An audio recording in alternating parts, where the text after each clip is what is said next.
Hello, I'm Shaheen, and today we are talking about planners. Planners are like calendars, but you can write and draw on them.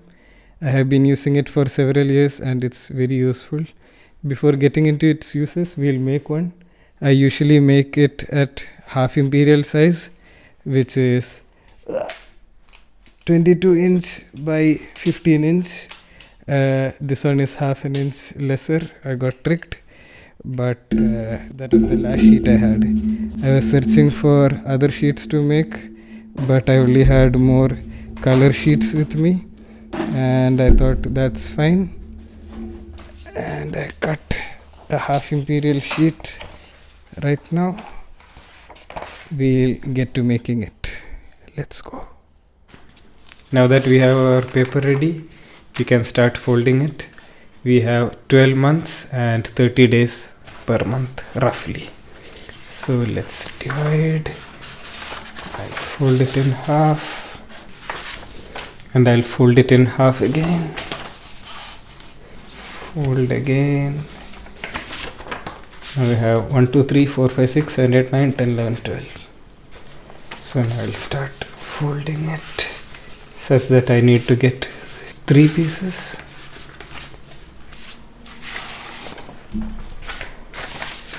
Now we have 1, 2, 3, 4, 5, 6, 7, 8, 9, 10, 11, 12 months.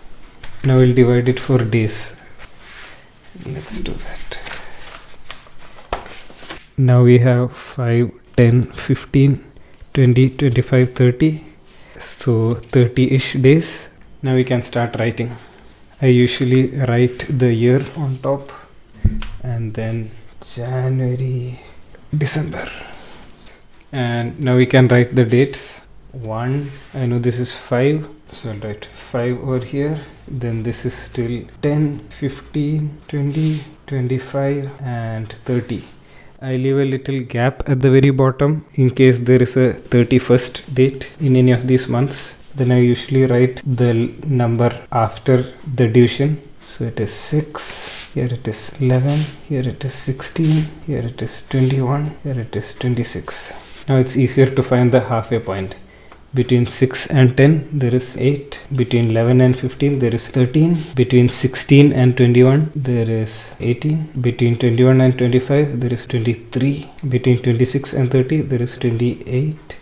And now that we have these midpoints, it's easier to write 1, 2, 3, 4, 5, 27, 28, 29, 30. And 30 days are September, April, June and November.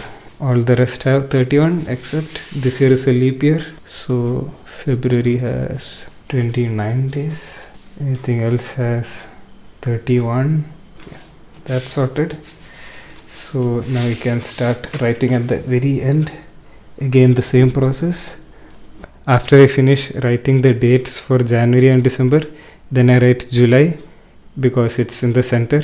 Then I keep filling up the remaining months because now I have points of references around so that in case I mess up I can keep referring to those. Once the dates are written, then I get to highlighting the weekends.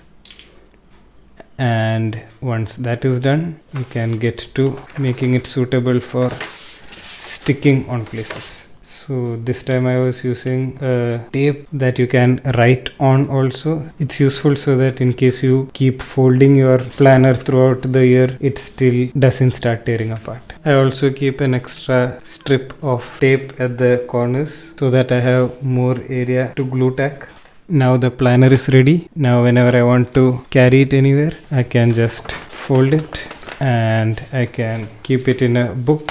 Otherwise, whenever I reach somewhere, I can take it out, put some glue tack. This is why I kept some extra tape at the corners so that I can put glue tack more easily and stick it on any wall. That's it.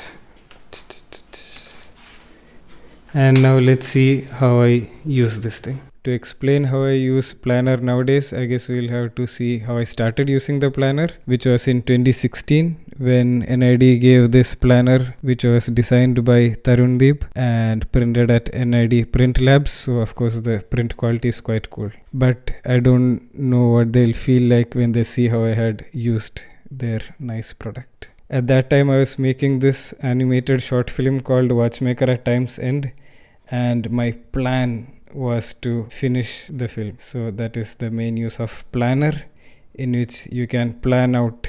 So I had planned that at April end I would finish the film, but of course it didn't happen, and I was just using the planner to mark out days as they passed, which was not too informative. But by the end of the year I could start making better use of it, in which I would write exactly what I did at each day, like animate background, clocks, face off shot, things like that.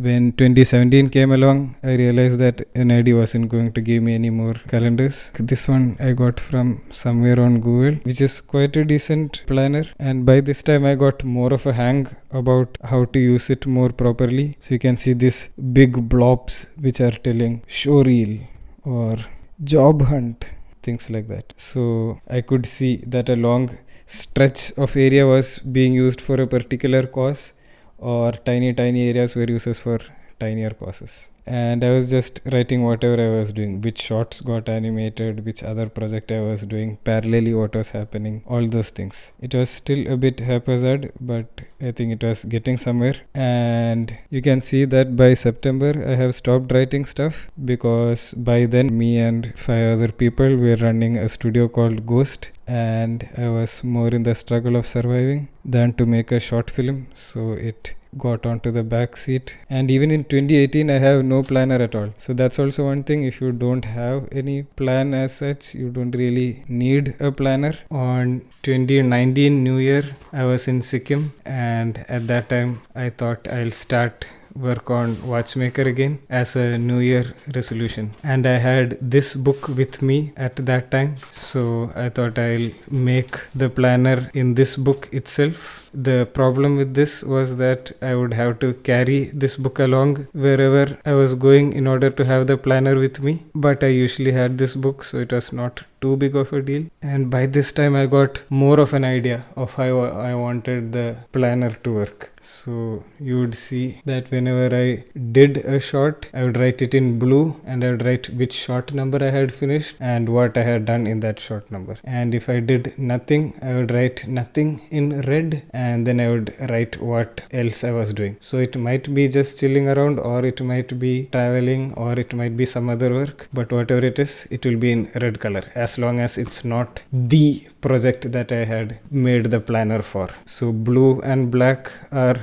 was just because I ran out of blue pen. So that is Watchmaker. Red is whatever else. So on the whole, when I look at the year, I can see how much time I had spent even doing at least a little bit on Watchmaker, and how much time I had spent doing nothing related to Watchmaker. So the advantage was that because I didn't want to see more red filling up, every day I would do at least a little bit of work so that it is blue in color. And another thing I started doing was this big brackets telling short 44. This was part of the planning. So this was done beforehand, in which I would decide that during June 10th to 25th I'll be doing short 44. Here to here I'll be doing short 45, 46, like that. Whether that happened or not is up to me, but this was at least the plan, and what actually happened would be what's written over here. So it's a bit of future planning and actual happening.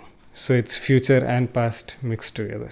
Once again, you can see after November mid I have stopped writing, because I had almost finished the film and started going on first flight presentation, which was a tour we did as Ghost around India. So since then there was no plan as such to make another film or anything else, in fact, so I just let it be. And 2020 I was mainly chilling, so I didn't have to make a plan for chilling.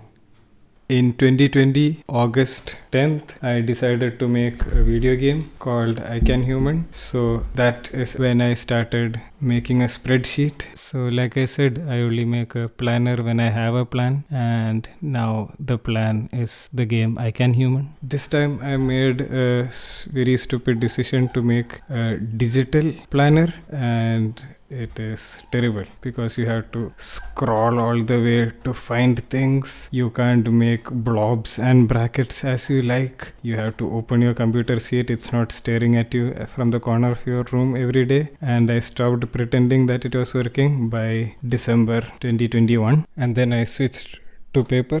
And you can see it starts on the 15th of December 2021. That is the good thing about making your own personal calendar, says that you are not bound by someone deciding that January is the beginning of the year. So you can see, as usual, there are those big brackets which are telling what levels I should be working on, and smaller things telling what I have actually worked on. And along with red nothings and blue somethings, now there is green also added to the mix. So that were days in which I would have blue, in which I would work on the game, and I would do something other than the game, so I could write those things down also. So those are extra win situations.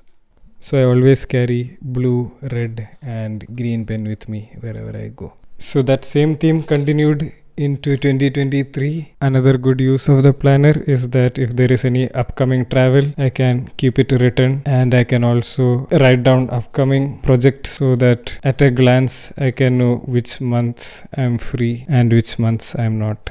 Another thing you can notice is that lots of months not much work happened. This is also useful because when I look back, I can see why work didn't happen, what else I was doing, because I usually don't remember what happened the previous day or the previous week or previous month. So instead of going, I can look at this and see, oh, this is the reason. For example, these few days I hadn't written. I have no idea what happened during that time. What was I doing here? I actually have no clue. What did I do?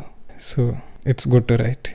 Or usually by your memory you might think, hey, the game has always been like this, that what new changes happened. Then you would realize, okay, these changes happened during this point. And now comes 2024, a fresh year with fresh things to do. Let's see how this goes. Happy New Year. So yes, that was the tour into the world of planners. Hope it was insightful or educational or enjoyable or something, and hope you guys make good planners and plans to go along with it. Goodbye. Enjoy the year and beyond. Bye bye.